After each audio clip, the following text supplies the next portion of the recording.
Nace el Rayo del Sur. En un pequeño pueblo del estado de Morelos, en el corazón agrícola de México, el 8 de agosto de 1879, nace Emiliano Zapata Salazar, hijo de Gabriel Zapata y Cleofas Salazar, campesinos mestizos de raíces humildes pero orgullosas. El niño crecería rodeado por los campos de caña y maíz, escuchando las quejas constantes de los campesinos sobre las injusticias cometidas por los hacendados y sus caciques. Desde temprana edad, Emiliano mostró un carácter firme y una especial sensibilidad ante la injusticia. Con apenas 9 años, fue testigo de cómo un grupo de hacendados despojaban de sus tierras comunales a varias familias de su pueblo, Anenecuilco. Aquella escena, según relatan los viejos del sur, se quedó grabada en su mente como una cicatriz imborrable. A los 17 años, ya era conocido como un excelente domador de caballos y un hombre de palabra. Pero también comenzaba a destacar por algo más: su compromiso con la defensa de la tierra. En 1901, durante una manifestación campesina en Cuautla, Emiliano fue arrestado por participar en una protesta contra los abusos de la hacienda de Hospital. La prisión duró poco, pero la experiencia le dejó una marca. La lucha legal no era suficiente. Las leyes en tiempos del porfiriato estaban al servicio de los poderosos, mientras Porfirio Díaz continuaba aferrado al poder, favoreciendo a los grandes hacendados y despojando a los pueblos indígenas de sus tierras ancestrales. Zapata se fue organizando en secreto. En 1909 fue elegido presidente del Consejo de Defensa de las Tierras de Anenecuilco.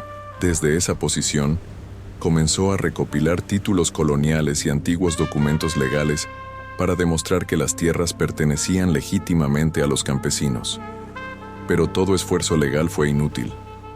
Las tierras seguían en manos de los hacendados, y la respuesta del Estado era la represión.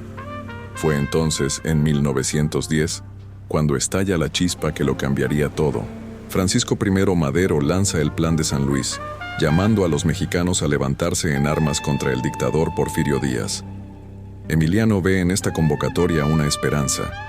Se une al movimiento armado el 28 de marzo de 1911, alzándose en armas junto a un puñado de hombres del sur. Empieza la Revolución Mexicana, y el sur despierta con machete en mano.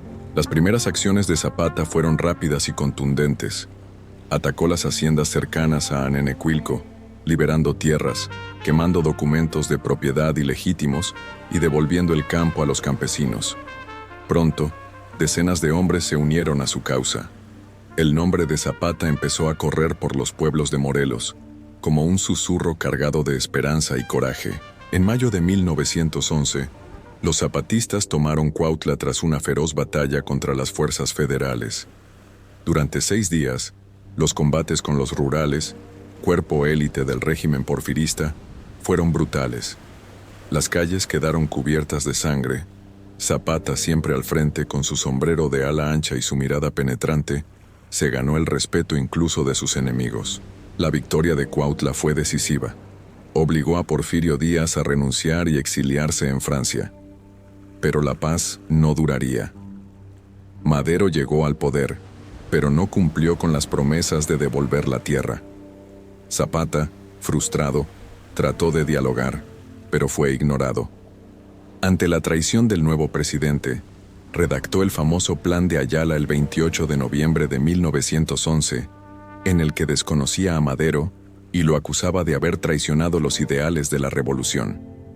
En ese documento, Zapata exigía la restitución inmediata de las tierras comunales y proponía entregar las propiedades de los hacendados a los campesinos. El lema Tierra y Libertad empezó a resonar por todo el sur. El Ejército Libertador del Sur se consolidó, y aunque en constante inferioridad numérica y armamentística frente al Ejército Federal, Zapata mostró una astucia militar admirable. Usó el conocimiento del terreno, la movilidad de su caballería ligera y el apoyo popular para mantenerse firme. Una de las anécdotas más contadas por los viejos zapatistas ocurre en 1912, durante una emboscada en los cerros de Tepoztlán.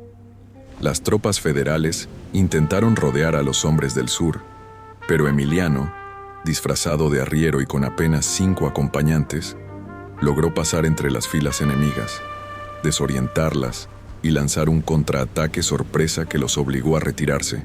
Ese mismo año, el gobierno de Madero envió al general Victoriano Huerta para someter a Zapata. Durante meses, Huerta lanzó una feroz campaña de represión en Morelos, pero Zapata resistió. En una ocasión se cuenta que los federales destruyeron el pueblo de Jojutla como represalia. Zapata, furioso, juró venganza y pocos días después emboscó a la guarnición federal en Chinameca, dejándola casi aniquilada. Aunque Madero seguía en el poder, el sur estaba en guerra, y Zapata ya no solo era un líder campesino, sino el símbolo viviente de la justicia agraria. Mientras otros revolucionarios buscaban cargos, Emiliano se mantuvo firme, rechazando cualquier puesto político. Decía, la tierra es de quien la trabaja, y no había nada ni nadie que lo hiciera traicionar ese principio. Los años venideros serían aún más cruentos. La traición estaba al acecho. Pero Zapata ya había sembrado una semilla de rebeldía en el corazón de México, y eso, ningún fusil podría detenerlo. El año 1913 marcó un giro trágico para la revolución.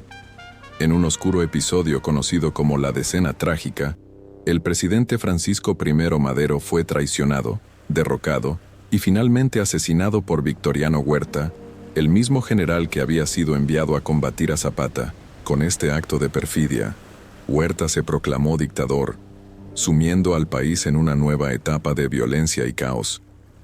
Para Emiliano Zapata, la muerte de Madero fue la confirmación definitiva de que el poder político, sin principios, era solo una máscara más de la opresión. En respuesta, intensificó su lucha desde el sur y buscó alianzas estratégicas. Fue entonces cuando su camino se cruzó con el de otro caudillo revolucionario, Venustiano Carranza, líder del ejército constitucionalista en el norte, quien también se levantaba contra Huerta. Pese a tener un objetivo común, derrocar a Huerta, la relación entre Carranza y Zapata siempre fue tensa. Carranza representaba a los sectores más ilustrados y conservadores de la revolución, mientras Zapata defendía una causa netamente agraria y popular. En los campos de Morelos, los zapatistas continuaban su guerra sin tregua, con machetes en alto y el plan de Ayala como guía moral y política. En 1914, tras duros enfrentamientos en todo el país, Huerta fue finalmente derrotado y obligado a exiliarse. Pero la victoria no trajo paz, sino nuevas divisiones. Carranza asumió el liderazgo provisional del país y de inmediato comenzó a marginar a los grupos radicales de la revolución. Zapata, desconfiado, lo desconoció y reiteró su lealtad al plan de Ayala. Ese mismo año ocurrió un hecho que pasaría a la historia como una de las escenas más simbólicas de la Revolución Mexicana: la famosa entrada de Zapata y Pancho Villa a la Ciudad de México. El 6 de diciembre de 1914, ambos caudillos, el primero del sur, el segundo del norte, cabalgaron juntos por la capital, flanqueados por sus tropas. La imagen de ambos sentados en la silla presidencial del Palacio Nacional fue un gesto provocador. Ninguno quería el poder, pero estaban ahí para demostrar que el pueblo había llegado al corazón del país. La anécdota cuenta que Zapata se negó a sentarse en la silla presidencial. «No me vaya a pasar lo que a Madero», dijo. Prefirió mantenerse de pie, símbolo de su desdén por los títulos y los palacios. Ese momento selló su alianza momentánea con Villa, con quien compartía ideales revolucionarios aunque con visiones distintas. Mientras Villa marchó nuevamente al norte, Zapata regresó al sur. Desde su bastión en Morelos, instauró una administración autónoma. Repartió tierras, organizó cooperativas, suprimió los abusos de los hacendados y promovió escuelas rurales. La llamada República de Morelos fue el único experimento real de reforma agraria genuina durante la Revolución. Aunque de corta duración, dejó un profundo legado. Pero Carranza, desde Veracruz, organizaba su contraofensiva. Con el apoyo de sectores conservadores y militares leales, emprendió una campaña para eliminar a todos sus rivales. En 1915 lanzó una serie de ofensivas contra los zapatistas, quienes se vieron obligados a refugiarse aún más en la sierra y la selva. Aún así, resistieron con valor. El conocimiento del terreno, el apoyo de los campesinos y la convicción en su causa les permitió mantenerse a flote, mientras los ejércitos constitucionalistas se desgastaban en una guerra sin fin. Uno de los episodios más heroicos de esta época fue la defensa de Jonacatepec en 1916. Las tropas federales, con superioridad numérica, intentaron tomar la región clave para cortar el suministro zapatista. Emiliano, con apenas 500 hombres, tendió una emboscada en las barrancas cercanas, logrando una victoria rotunda que desconcertó a sus enemigos. Se dice que al final del combate, cuando un joven soldado preguntó a Zapata si ya eran libres, él respondió con seriedad: «Mientras haya tierra que defender y traidores que combatir, no bajaremos el machete». Pero los tiempos eran duros. La guerra prolongada, la escasez de recursos y las divisiones internas debilitaban al movimiento del sur. Aún así, Zapata seguía fiel a sus principios. Nunca pactó con Carranza, nunca aceptó cargos, nunca traicionó al campesino. A medida que la revolución se transformaba en una lucha por el poder político entre caudillos, Zapata permanecía como un guerrillero idealista, cada vez más aislado. Pero su figura crecía. Se convirtió en leyenda viviente, en inspiración para los sin tierra, en mito para los pueblos olvidados. En 1918, Carranza era ya presidente constitucional, y aunque había promulgado una constitución con algunas reformas agrarias, la realidad del campo seguía siendo la misma. Zapata, considerado un obstáculo, fue declarado enemigo del Estado. El gobierno organizó entonces una estrategia no militar, sino de infiltración. El encargado de ejecutarla sería el coronel Jesús Guajardo, quien fingió desertar del ejército carrancista para unirse a los zapatistas. Con cartas, regalos y promesas, logró ganarse la confianza de algunos mandos. Zapata, desconfiado por naturaleza, dudó hasta el final. Pero la necesidad de alianzas era tal que accedió a entrevistarse con él. El 10 de abril de 1919, Zapata cabalgó hacia la hacienda de Chinameca, en Morelos, acompañado de un pequeño grupo de hombres. Se suponía que iba a sellar un pacto con Guajardo, pero al llegar a la entrada de la hacienda, mientras desmontaba de su caballo, una descarga cerrada de fusilería lo alcanzó. Cayeron más de 30 balas sobre su cuerpo. El caudillo del sur murió de pie, traicionado, como tantos otros en la historia de México. Dicen que los campesinos lloraron por días, que en los pueblos se encendieron veladoras como si hubiera muerto un santo, que la noticia recorrió los campos como un trueno. Pero también dicen que su espíritu no murió, porque mientras haya quien luche por la tierra, el nombre de Zapata seguirá cabalgando. El cuerpo de Emiliano Zapata, tendido en el suelo polvoriento de la hacienda de Chinameca, parecía anunciar el fin de una era. El 10 de abril de 1919, el hombre que encarnó la lucha campesina por la tierra fue abatido por la traición. Su muerte, planeada con precisión por el régimen de Venustiano Carranza, pretendía eliminar no solo al guerrillero, sino también al símbolo. Pero lo que ocurrió después fue muy distinto. En los días que siguieron al asesinato, las calles de Morelos y los pueblos del sur se llenaron de silencio, rabia y llanto. Nadie dudaba de que el gobierno había orquestado la emboscada. Aquel cuerpo cocido a balazos, exhibido sin pudor, no fue suficiente para convencer a muchos campesinos de que Zapata estaba realmente muerto. «Zapata vive», empezaron a decir. Y con esa frase nació un mito. Se cuentan cientos de anécdotas. Que el cadáver expuesto no era el suyo, que logró escapar herido y se refugió en las montañas, que fue visto en Guatemala, en Chiapas, en los llanos del sur.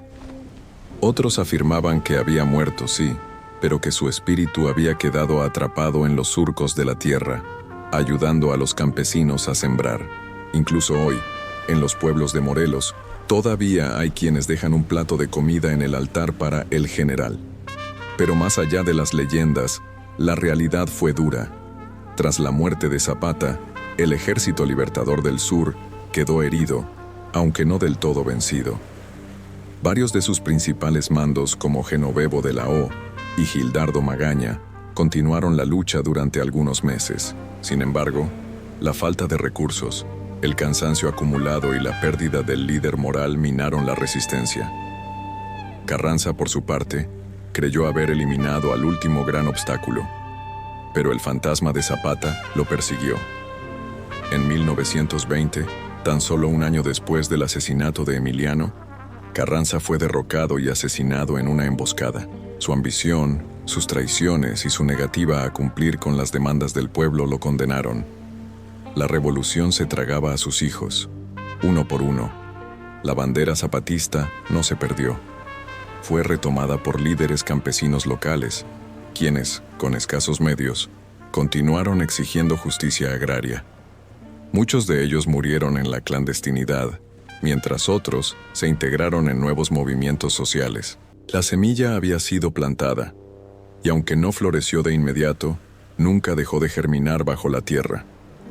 Décadas después, en los años posteriores a la revolución, sucesivos gobiernos intentaron apropiarse de la figura de Zapata. Lo retrataban en estampas oficiales, lo nombraban en discursos, lo convertían en mártir para legitimar su propio poder. Pero en los pueblos, en los ejidos, la gente sabía la verdad. Zapata no era de los gobiernos, era del pueblo. Durante el cardenismo, en los años 30, el presidente Lázaro Cárdenas emprendió una reforma agraria que muchos consideraron un intento, parcial, de cumplir con el legado zapatista.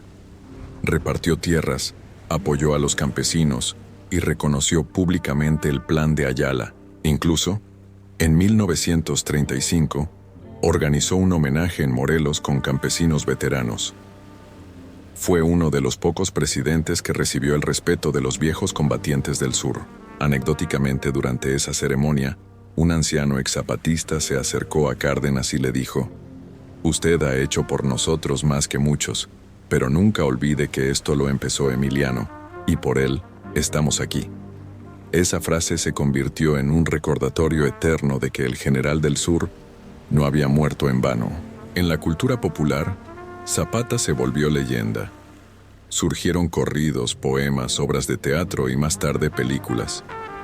En 1952, Hollywood llevó su historia al cine con Marlon Brando interpretándolo, aunque con muchas licencias artísticas.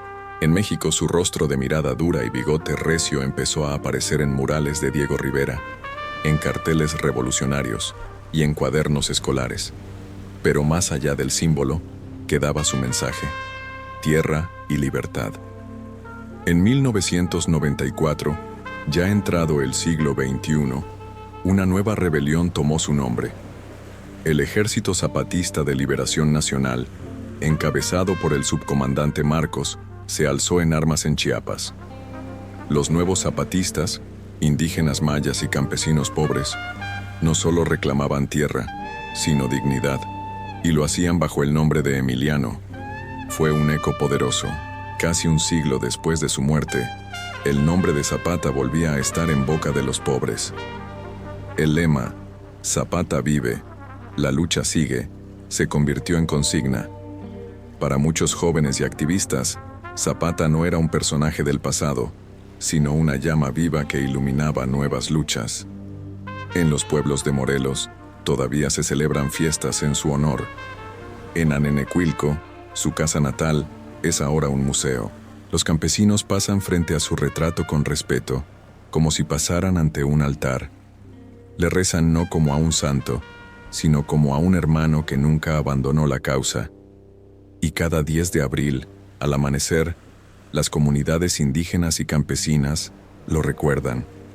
Algunos lo hacen con cantos, otros con marchas, y muchos más con trabajo silencioso en la tierra, porque saben que mientras existan latifundios, caciques y desigualdad, la lucha de Zapata sigue vigente. Zapata no fue perfecto, fue duro, fue intransigente, fue radical, pero también fue coherente, justo y valiente. No buscó riquezas ni poder, no aceptó traiciones ni medias tintas. Murió sin lujos, sin títulos, pero con el respeto de los suyos. y ese quizás fue su mayor triunfo. A lo largo de la historia de México, pocos nombres han cargado tanto peso simbólico como el de Emiliano Zapata. Su figura, nacida de las entrañas del campo, se alzó en medio de un país desgarrado por el despojo, la traición y la miseria. Y aunque el sonido de su fusil se apagó hace más de un siglo, el eco de su voz, clara, firme, rebelde, aún resuena entre surcos, cerros y montes. Lo que hizo grande a Zapata no fue solo su lucha armada, ni sus batallas ganadas o sus emboscadas famosas. Fue su inquebrantable lealtad a una causa justa, el derecho del campesino a la tierra. A diferencia de otros líderes revolucionarios que aceptaron pactos, cargos o concesiones, él nunca negoció sus principios. No buscó el poder para sí mismo. Nunca abandonó su tierra. Nunca olvidó a su gente. En los años posteriores a la revolución, muchos gobiernos intentaron apropiarse de su imagen. Construyeron estatuas, renombraron calles, lo imprimieron en sellos y monedas. Pero al hacerlo, olvidaron o intentaron ocultar lo más esencial.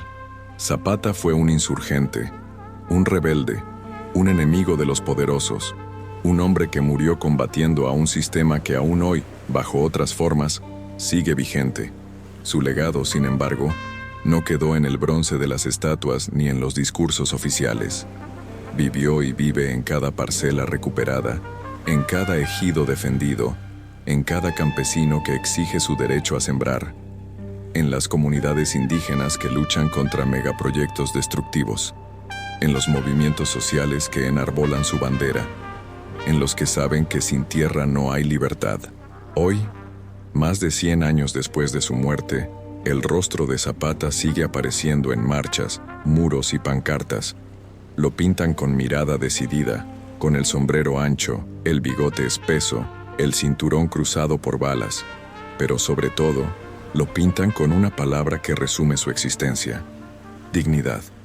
A lo largo de México, desde las cañadas de Guerrero hasta las montañas de Chiapas, desde los cañaverales de Morelos hasta los llanos del norte, se recuerda a Zapata no solo como un personaje histórico, sino como una brújula moral, un punto de referencia, una advertencia para los tiranos y una esperanza para los humildes.